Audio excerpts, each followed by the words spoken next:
pouquinho nesse Diálogos de Justiça e Paz de abril, onde a gente vai debater o tema de Aldeara Política, um movimento indígena em contexto de eleições, principalmente também os colegas que nos acompanham no YouTube, no canal do Observatório, da Comissão de Justiça e Paz de Brasília, que vão poder mandar suas perguntas. A gente tem uma audiência forte aí pelo YouTube também, então que vão poder acompanhar e mandar suas perguntas, seus comentários ao final. O Diálogo de Justiça e Paz, ele todo mês, toda primeira segunda-feira de cada mês, traz temas quentes que estão acontecendo no Brasil, com convidados e convidadas muito especiais para trocar conosco e poder trazer por dentro a perspectiva do que tem acontecido e nos ajudar a refletir de uma maneira crítica. E justamente esse mês, o mês de abril, nós já tradicionalmente trabalhamos as questões indígenas e especialmente esse ano, que é um ano tão importante, né? Trabalhando a questão do movimento indígena frente ao contexto de eleições. É um momento bem sensível, bem estratégico, por diversos elementos que a gente já vem debatendo aqui há bastante tempo. Quem acompanha a gente no diálogo sabe.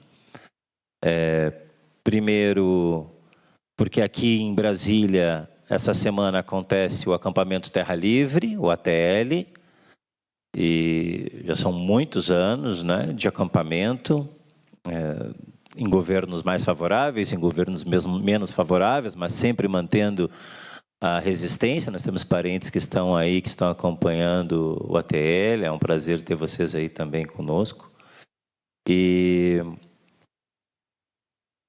além disso, a gente vem nesse contexto de transição, num primeiro período que foi a primeira vez na história da República que a gente teve um Ministério dos Povos Indígenas. Isso não é pouca coisa, não é? Nessa história com uma relação tão problemática com os povos originários como aquela que o Brasil estabeleceu nos últimos 500 anos. Da mesma forma, foi a primeira vez na história que uma pessoa indígena tomou a frente da fundação, da FUNAI, com a deputada Joênia Wapichana, que foi a primeira deputada federal eleita também indígena nas eleições anteriores. Mais importante ainda, no meu ponto de vista estratégico, é o censo nos dizendo que em 10 anos a população indígena autodeclarada no Brasil dobrou. E hoje são aproximadamente 1.600.000 pessoas autodeclaradas indígenas, o dobro do censo de 2010. Ampliando então para 391 etnias e mais de 295 línguas faladas no Brasil.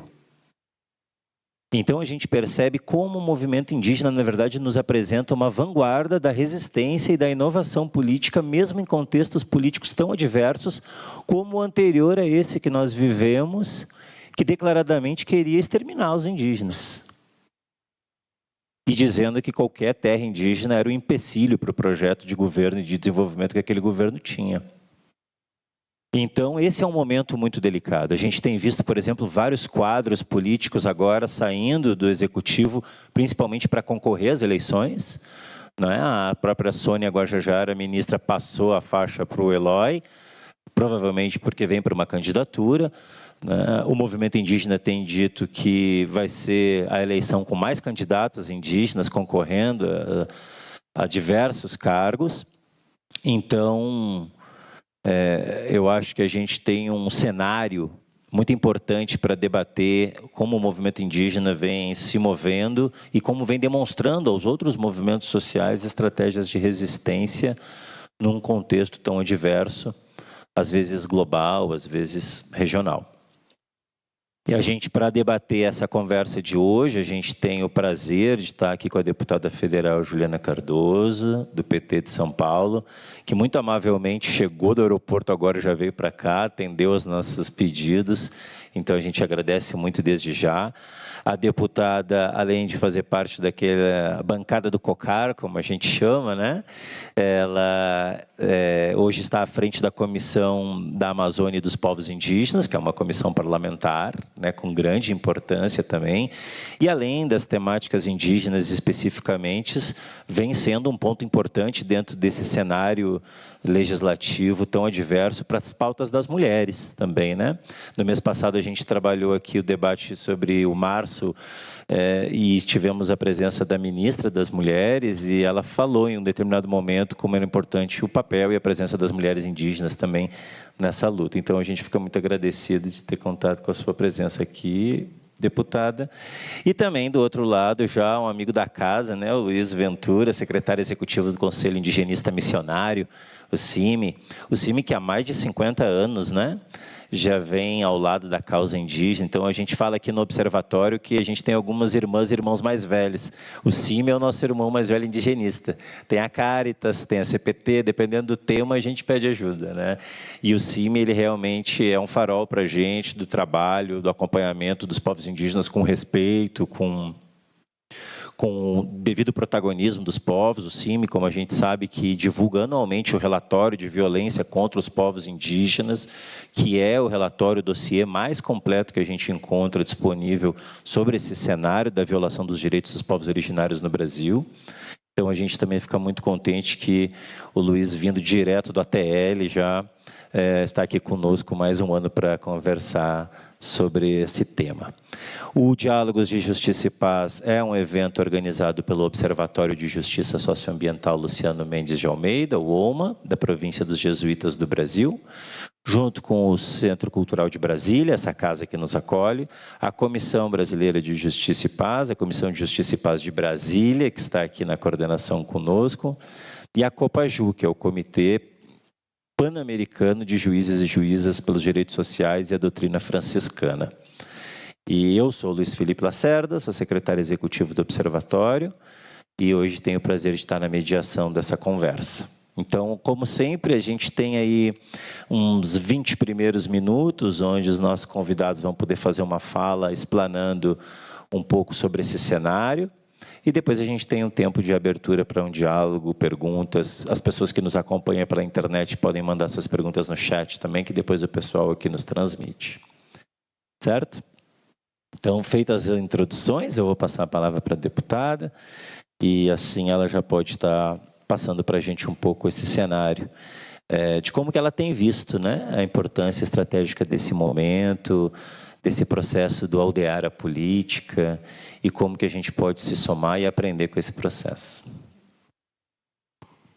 Olá, boa noite a todos e todas, público que também está nos assistindo aqui na live. Quero agradecer aqui o Luiz, os Luizes, né, por estarem nessa organização de um debate tão importante, né? Quando a gente fala sobre aldear a política,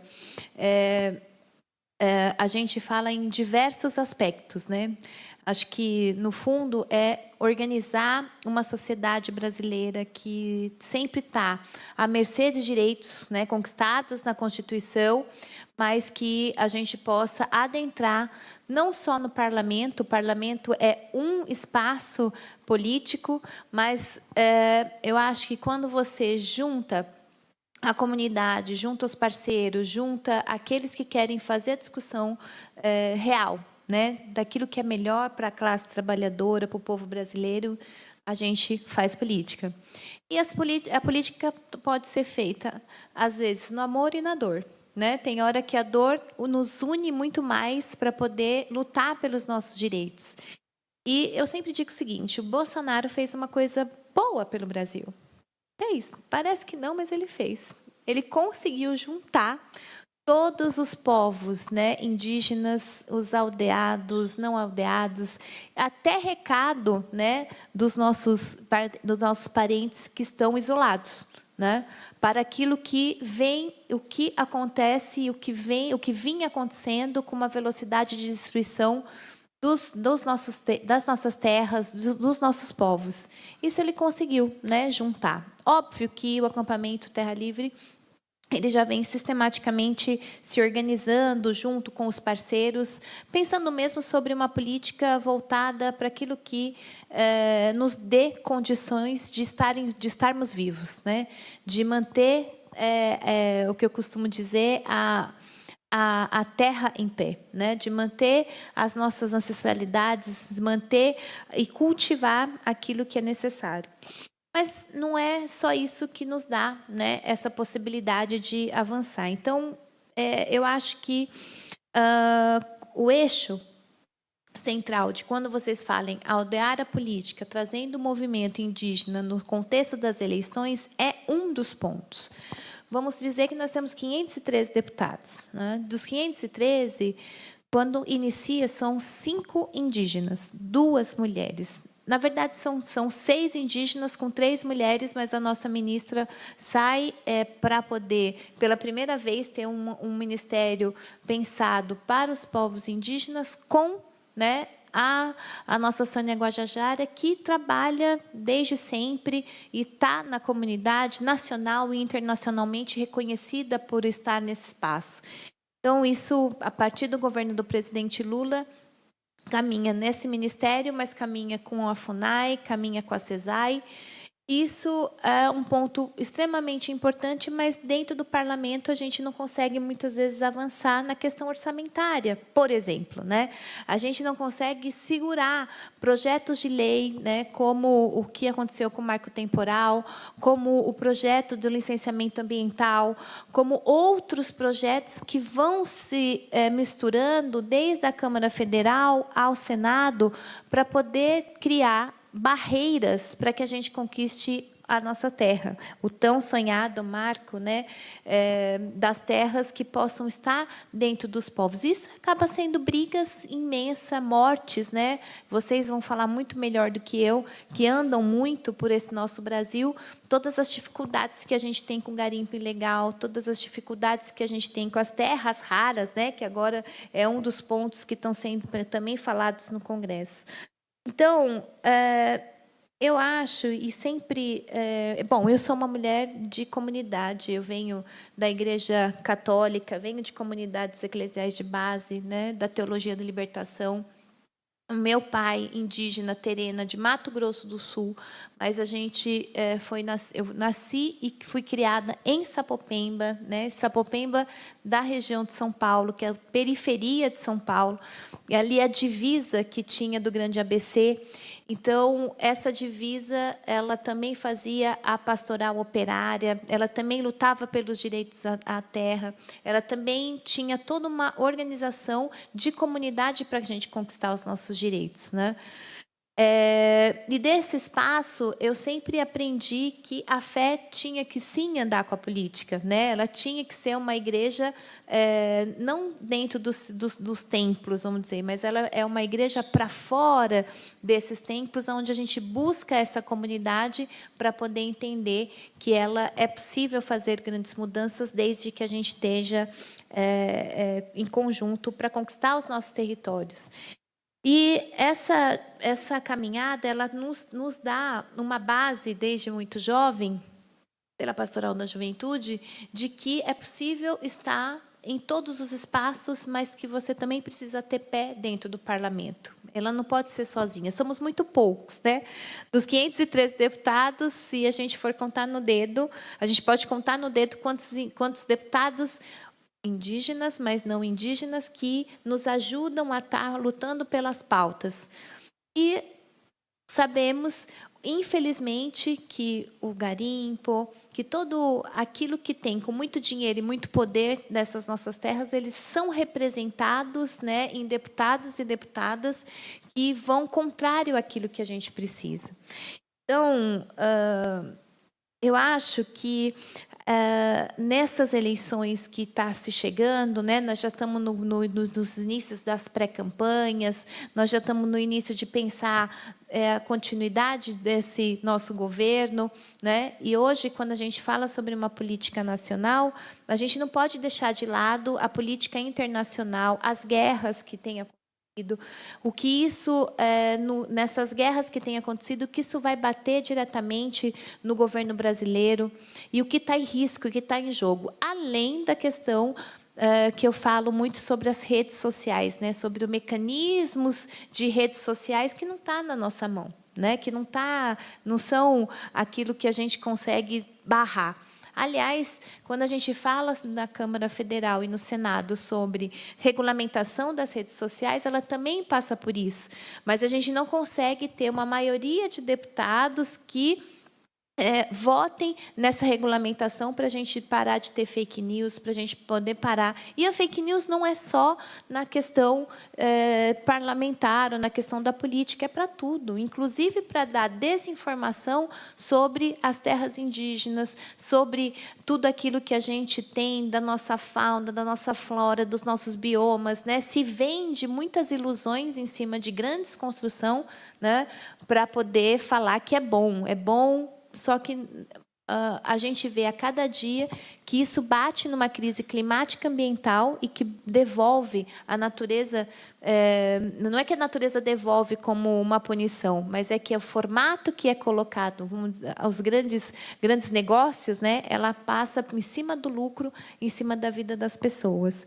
Então, a gente tem esses ataques, né, que são dessa extrema-direita, esses ataques que vai diretamente no nosso povo indígena e a gente, às vezes, não consegue avançar. Hoje, que bom que nós temos aqui em Brasília mais de 7.000 parentes, né, que vieram de todo o Brasil para poder fazer discussões mais precisas e afirmativas, né, de políticas para o nosso povo. Óbvio que muita coisa depende do governo do presidente Lula, outras tantas dependem também de representações de deputados federais e senadores para conquistas das demarcações de terra. Por exemplo, o governo do presidente Lula tem avançado, mas eu tenho falado que ainda a gente não conseguiu avançar o que precisava fazer para que, neste governo, a gente tivesse muito mais demarcação e muito mais política. Óbvio que estados, né, que tem uma inserção maior desse garimpo, que tem uma inserção maior, né, de políticas que são contra os nossos povos, a gente não consegue avançar tanto e precisamos de recursos e instrumentos federais para poder chegar, né, nesses estados. Essas resistências, elas têm, eu costumo dizer, né, ela tem um cenário. Ela tem um cenário, e esse cenário é um cenário que não nos quer. Esse cenário que quer tirar da frente o nosso povo sem entender que a gente faz parte de tudo isso, né? A gente chegou aqui primeiro. Não dá para poder falar sobre a relação da crise climática ambiental, sobre a COP30, por exemplo, sem que a gente esteja representado nisso, né? Nós temos a solução de muitos problemas, né? Que hoje é o ataque contra da crise climática. Temos muitas coisas. A gente pode fazer um outro tipo de ação junto com o governo, junto com os estados, os municípios, e para que a gente consiga avançar, né, nessa relação. Então, eu acho que a presidência no qual eu estou agora, a presidência da Comissão de Povos Originários, Amazônia e Ribeirinho, é uma comissão que ela, por enquanto, não tem tanto tumulto, né? Até a nossa ministra chegar essa semana. Amanhã vai ser um dia importante para a gente lá na Câmara, tanto no plenário central que nós vamos ter ali, é amanhã, né, terça. E nós vamos ter a sessão solene, mas as comissões também vão receber diversos parentes para poder falar dos temas, né, dos nossos estados.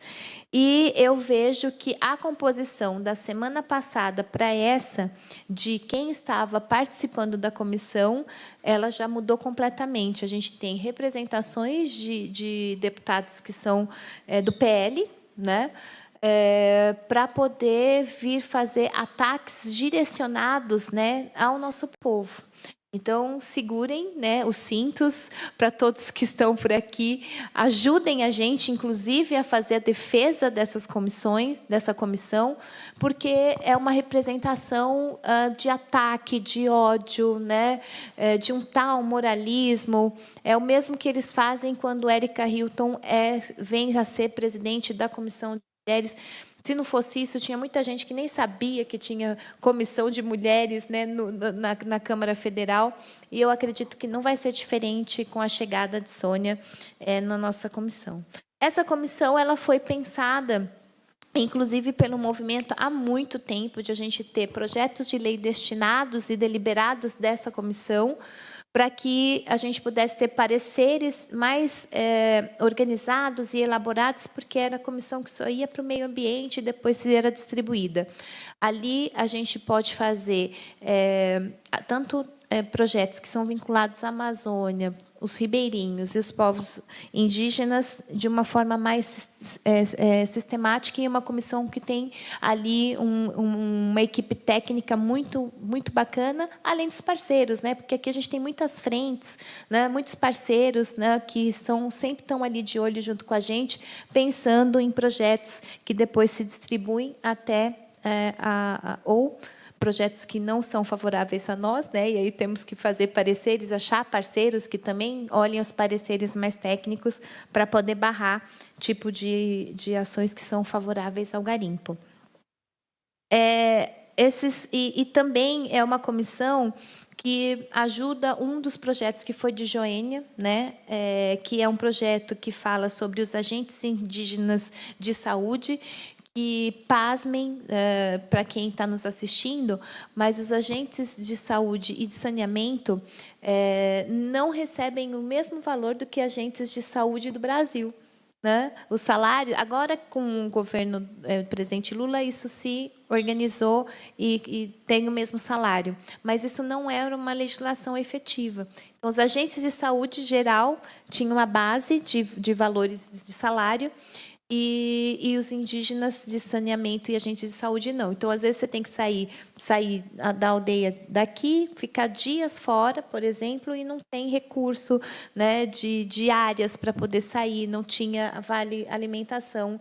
Isso foi organizado na nossa gestão do governo Lula, mas não é lei. Então, a gente precisa fazer com que ela se garanta de lei, para que, quando chegar qualquer outra pessoa e bate na madeira, que seja contrária ao nosso povo, possa mudar novamente e retirar, né, esses valores.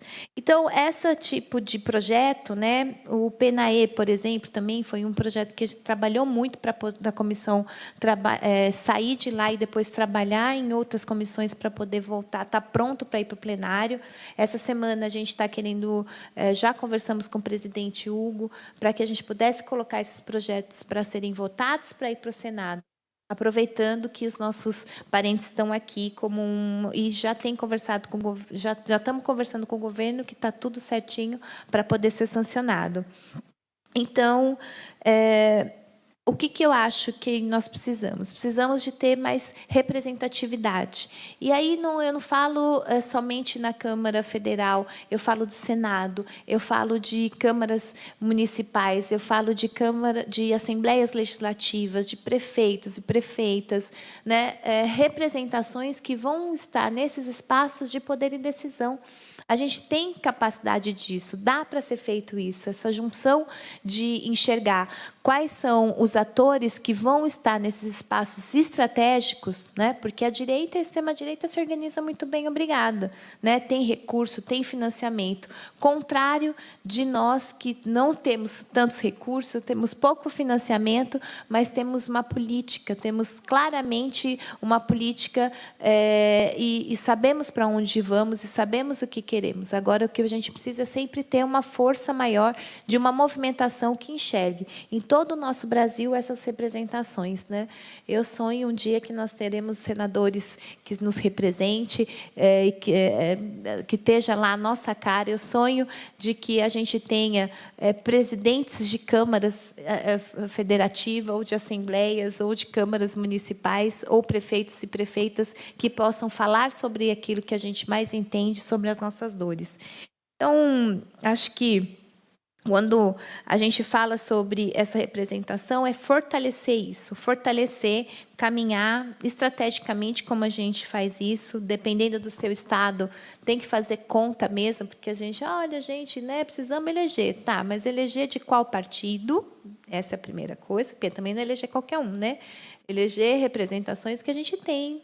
A Silvia MP, que é uma indígena, né? Mas ela não representa, né, a maioria de nós, né? Pelo contrário, faz projetos, inclusive, para nos derrubar, dando poderes para o garimpo, para tudo aquilo que é ruim para nós. Então, a gente não pode ser qualquer, né, representação, né? Tem que a gente entender quais são os caminhos que a gente pode levar e fazer conta por Estado. Todo mundo fala, não, fica tranquilo, né? Pode deixar que a gente elege, mas vai fazer conta do partido, né? Como eu estou falando de pré-campanha, a gente vai enxergando agora, principalmente nas janelas, e aí todos nós, eu sou do PT, então todos nós precisamos fazer conta. Eu sou do Estado de São Paulo. Para poder conseguir estar ali, na mínima, né, na minha bancada, que nós somos em 11, eu vou ter que ter 150 mil votos, né, para chegar. É muito voto, né? Não, mas pode deixar que fica tranquilo, que 1000 votos eu garanto. E não é bem assim. Agora, se você tem rede potente, se você vai enxergando estrategicamente todos os estados e vamos fazendo conta dos partidos, isso eu acho que é uma estratégia muito melhor que a gente poderia ter para poder ter mais representações no nosso campo. Eu acho que dá. Né, que dá, e caminha nisso. Bom, para finalizar, porque eu acho que eu já dei 20 minutos, né? Não adianta a gente achar que vai ter justiça social sem a gente, sem o nosso povo. Não tem justiça social, sim, é impossível, né? Não existe paz nenhuma sem território. Se eu não ter o meu espaço, se eu não ter para onde voltar, como aconteceu com meu pai. Por que meu pai sai da sua aldeia de Mato Grosso do Sul? Porque naquele lugar não tinha trabalho o suficiente para poder garantir a alimentação da família. Então, ele sai de lá, vem para São Paulo para poder fazer enfermagem, e quando ele volta para lá, ele não tinha emprego, nem o público e muito menos o privado. Então, ele volta para São Paulo, faz o concurso público, sai das suas origens, né, como enfermeiro. E eu me lembro de pequena que ele ia e voltava, eu ia junto. Então, ele não deixou de ter as raízes. Ele faleceu quando eu tinha 5 anos, né? Foi assassinado por aquilo que ele representava, né? Por aquilo que ele falava. Então, me perco um pouco nessa relação de estar junto com os meus parentes, porque acabo ficando mais em São Paulo com minha mãe. Então, por isso que eu falo, não existe paz sem território. Né? Não existe fé verdadeira sem compromisso com a vida. E eu acho que vocês aqui fazem esse compromisso com a vida. Vocês se dão, se doam, colocam a sua militância para que a gente consiga ter esperança. Esperança de esperançar, esperança de fazer a diferença, esperança mesmo com as dores, mesmo com as perdas, a gente ainda consegue, em fé, em esperança, sobreviver a um mundo capitalista que só pensa em dinheiro em detrimento da vida das pessoas. Quero agradecer muito, né, essa coragem que vocês têm, essa fé e essa luta, essa persistência de a gente construir um Brasil diferente, construir um lugar que caibam todo mundo, independente da sua cor, da sua raça, da sua classe social, apesar de uma parte da sociedade brasileira, que é bem pouquinha, querer nos ver em lugares só de escravidão, só de ódio, só de morte. A gente, o nosso povo é um povo que nunca quer guerra. Ela só quer viver, só quer sobreviver em cima daquela terra que da sua ancestralidade foi falada, e todas as nossas culturas foram faladas em cada uma delas, em todos os espaços do nosso Brasil. Obrigada pelo convite, e estou aqui à disposição. Muito obrigado, deputada. Obrigado também pela partilha pessoal, né, da história. E a gente tem visto essa trajetória também de mulheres que vêm aqui e falam como a pastoral e os movimentos de grupo fazem sentido também para a sua história, né? Muito legal saber dessa parte também do seu caminho. Quero fazer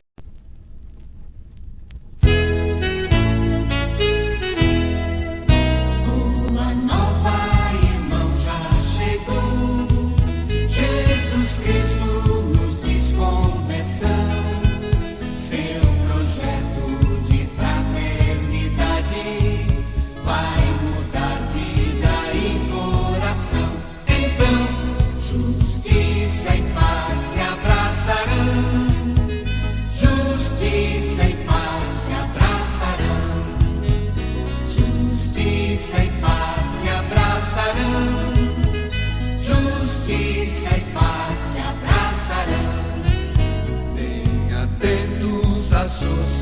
sociedade, bem comum, todos dando as mãos, os direitos também os deveres, respeitados por todos serão.